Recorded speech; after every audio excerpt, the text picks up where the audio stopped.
Hello everybody, this is Miss Anderson. I am home with a sick kid this morning, but we are going to go through our last new topic that you need to learn for the year today. So if you remember, we talked yesterday about a couple different ways to count possibilities. We talked about permutations and combinations. Today we're going to talk about the fundamental principle of counting. So yesterday when we did permutations and combinations, we were talking about things that only had one sample space. Like let's say you were choosing from one group of people and you were either trying to figure out how many different ways they could finish a race or how many different groups of two you could create. Today, our focus is going to be on multiple sample spaces. So two examples of that would be something like you go to a salad bar and you get to choose from different types of greens. So you've got 5 choices for that. You can choose from 8 types of vegetables, and then you can choose from 4 different dressings, trying to figure out how many different types of salads you could make. Another example would be a password. So maybe for the first thing in the password, you have a number and then another number and a third number, and then the last thing is a letter. So let's talk about the fundamental principle of counting and how it works. So here's an example where you're going to go to a sandwich restaurant where they've got 5 different breads, 6 types of meat, 8 vegetables, 4 types of sauce. You're going to try to figure out how many different sandwich orders you can make if you can only select one thing from each category. Basically, what you want to do is think about how many different decisions do you have to make. So in this case, you're making 4 decisions. You're going to decide a bread, you're going to decide a meat, you're going to decide a vegetable, you're going to decide a sauce. And then all you do is you multiply the numbers together. So in this case, you're going to multiply 5 for the different types of bread, 6 for the different types of meat, 8 for the different types of vegetables, and 4 for the different types of sauce, which gives you 960 possibilities. Let's do another example. So a typical Minnesota license plate has 3 letters and 3 numbers. So we're going to do an example where we're going to have the numbers first. So let's see if we can figure out how many different possibilities there are if numbers and letters can be repeated. So we basically have to think about how many different decisions are we making. We're making 6 different decisions. 3 different numbers plus 3 different letters gives us 6 decisions total. If you think about how many different options there are for numbers, you've got the numbers from 0 up through 9. And so if you think about the numbers from 0 through 9, you really have 10 different options for that. So you've got 10 different options total. You'll have to excuse my pen. I don't have my normal pen at home today. So we've got, for each of our numbers, we've got 10 different options for what we could choose from. And then if you think about the letters in the alphabet, you've got 26 different options for those. So you've got 26 different options that we could do for the letters of the alphabet. So we're basically going to do 10 times 10 times 10, and then times 26 times 26 times 26. And if you do that, you get a huge answer. Sometimes you might see scenarios like this that are just slightly different, where it'll say that numbers can be repeated, but letters can't be repeated. So if the numbers can be repeated, it's going to start the same way, where you're going to do 10 times 10 times 10. But then for the letters, when you're going to make the decisions for each one of those 3 letters, for the first one, you've got 26 choices.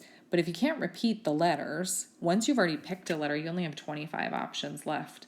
So let's say the first letter of your license plate is an A. That means there's only 25 letters left to choose from if you don't count A. And then once you have already eliminated another one, now you're down to 24 options. And so for this one, you would do 10 times 10 times 10, and then 26 times 25 times 24. And this would be the answer you get for that.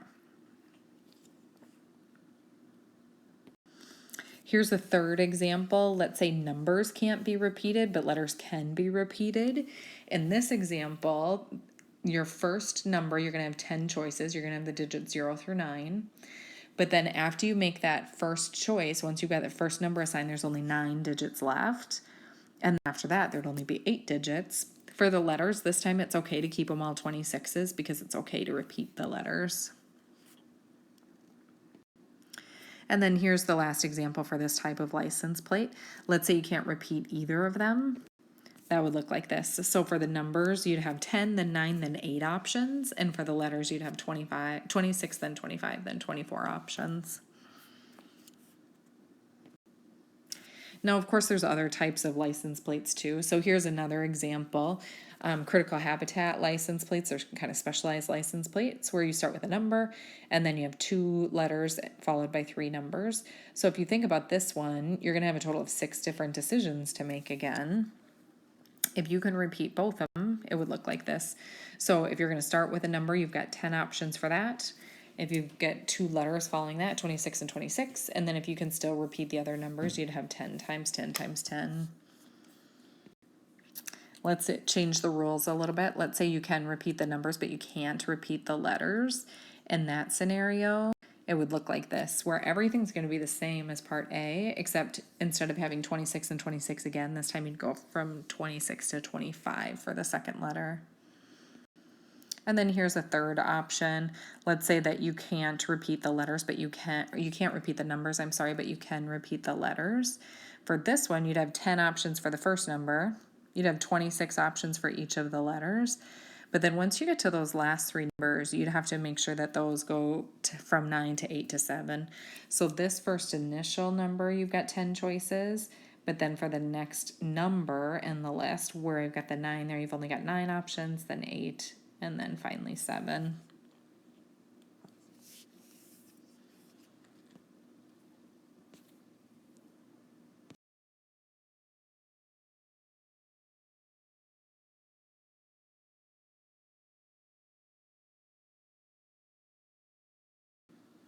Okay, let's look at a different type of example. So let's say that we've got 8 athletes that are going to compete against each other in the 100-meter dash. How many different orders can they finish? If you think about how many different athletes we're going to try to place here, we've got 8 different people. So the first person, we got 8 options for who's going to come in first place. And then after you get somebody who places, now you're down to just 7 options, and then you're down to 6. And then down to 5, finally down to once you get to the end, there's only going to be 1 person left running the race. So for this one, you're going to do 8 times 7 times 6 times 5 times 4 times 3 times 2 times 1. So the answer for that has another option for how you can write it. You can do something called 8 factorial. Basically what factorial means, it looks like an exclamation point, but the math terminology for it is factorial. And what that means is that you're starting with a specific number and you're going to keep multiplying by that number decreased by 1 all the way until you get to 1. So if you start at 8, you go down to 7, 6, 5, 4 all the way until you get to 1. There is a button for this on your calculator that you can use so that you don't have to type in 8 times 7 times 6 times 5 times 4 times 3 times 2 times 1. It's in the same spot as you found that NPR and the NCR buttons yesterday. So on a graphing calculator, you'd hit the math button and scroll over to probability. On some of your scientific calculators, you'd find that probability button. You should be able to find that exclamation point, which is called factorial, in the same place.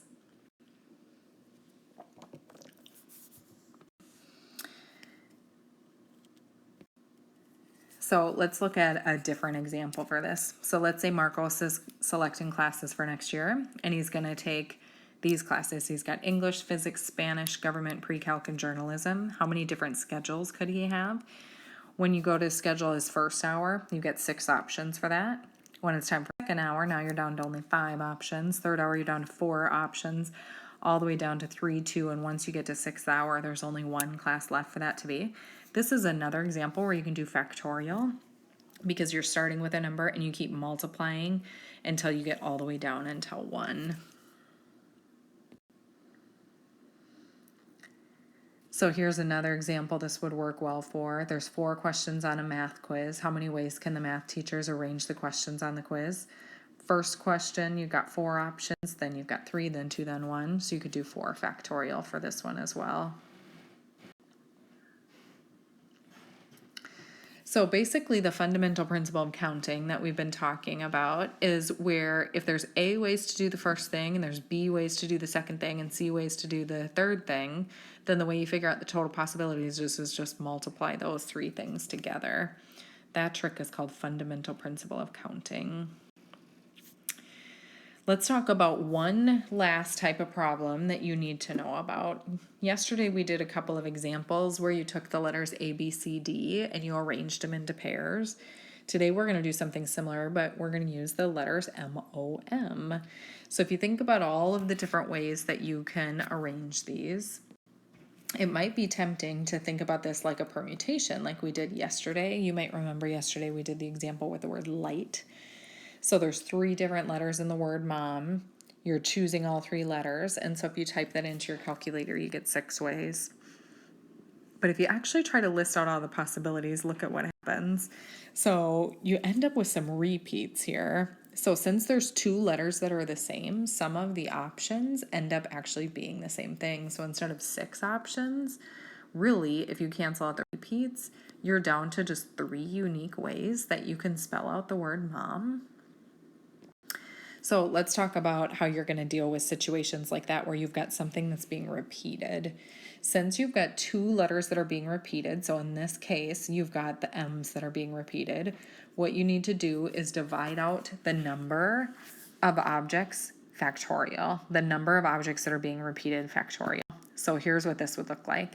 You would take the total number of letters in the word, so 3 letters in the word mom, factorial, and you divide that by how many times letters are repeated. So the M's are repeated 2 times, you divide by 2 factorial. If you do it that way, you'll get the correct answer every single time. So let me show you another example. So here's the word book. If you think about the word book, there's 4 letters in the word book. There's 2 letters that are repeated, the O's are repeated.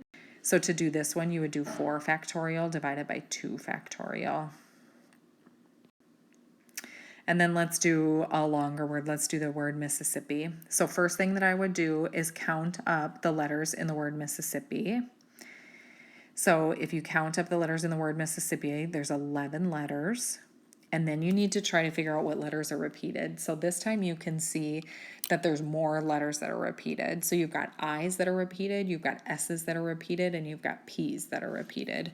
The way you're going to deal with this is by dividing by each one of the repeats separately. So this 4 factorial would be representing the letter I because there's 4 letter I's. This 4 factorial would be representing the letter S because there's 4 S's. And then this 2 factorial would be representing the letter P since there's 2 letter P's. A key thing on this is making sure that you include these parentheses. So these parentheses that you see right here are really important. You want to make sure that you do 11 factorial and then divide it by the group of 4 factorial times 4 factorial times 2 factorial. Another way that you might see problems like this is where instead of letters, you've got other objects. Like this is an example for coins, and you'll notice that we've got 3 pennies, and then we've got 4 dimes, and we've got 2 quarters. So first thing I would do is just count how many coins you have, and then we're going to divide out the repeats. So if you count how many coins there are, there's 9 coins here. So 9 factorial goes on the top. And then on the bottom, you're going to put the how many of each thing are repeated. So here you've got 3 pennies that are repeated. And then you've got 4 dimes that are repeated. So you're going to do 4 factorial. And then you're going to end with 2 factorial because you've got 2 quarters that are being repeated. This is another example, very similar, bowling balls that are the same color. So if you count how many bowling balls there are total, we've got 8 total bowling balls. In this case, we've got 5 bowling balls that are black, so you're going to divide by 5 factorial. And then you've got 2 bowling balls that are red, so you're going to divide by those 2 repeats. Okay, so to kind of wrap up before we do your notes, yesterday we talked about these 3 examples, and the hope was that by the end of the day, Friday, you'd be able to do problems like these 3 problems. This first problem, how many types of cookies can you make from 3 kinds of flour, 2 kinds of sugar, and 4 kinds of chocolate? This is an example of fundamental principle of counting that we just went over today. Since each thing is its own sample space, you've got flour, that's a different thing than sugar, and that's a different thing than chocolate. You're just going to multiply all three of those numbers together. And then yesterday we talked about examples 2 and 3. Example 2 is a combination. The way that you can tell it's a combination is because the order doesn't matter. So if your teacher gives you a list of 8 books and you have to choose 4 to read, you can read them in whatever order you want in this case. So that means that it's a combination. The last example, you've got 8 runners in a race. How many ways can you place the top 4? If you're placing runners in a race, the place matters, the order matters, so that makes it a permutation. So here's kind of the 4 different types of problems that you've got for counting. You've got permutations where order matters, and you've got combinations where you've just got a group of things. You've got these unique permutations where you do factorials. So when you do the factorials, you just do the total number on the top, factorial, and then you divide out any repeats. If there isn't anything that's being repeated, you don't have to do the division. But if you've got one thing that's being repeated, you do that number factorial. If you got 2 or 3 things, like in this example, you just divide about every single repeat. And then the last one, fundamental principle of counting, that's when you're choosing things from different categories. So like the salad example where you're choosing a type of green and a type of vegetable and a type of sauce, and you just multiply everything together. So here's your last set of notes that you need.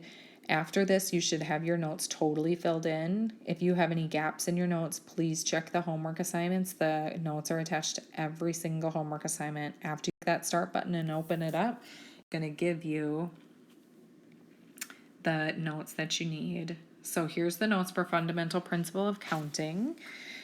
This example is the one from the sandwich restaurant that we did today. So the key thing that you're going to want to write down is you're just going to multiply each of your numbers together here. So in this case, we've got 5 types of bread, we've got 6 types of meat, 8 types of vegetables, and then 4 types of sauce. You just multiply everything. And then our last example are these permutations where you have repeats. The example that I've got here for you is the Mississippi example we talked about. So the reason that you've got 11 factorial on the top is because you've got 11 letters in the word Mississippi. So there's 11 total letters. And then you do 4 factorial on the bottom because you've got 4 S's. You're going to do another 4 because you got 4 I's, and then finally you've got 2 letter P's.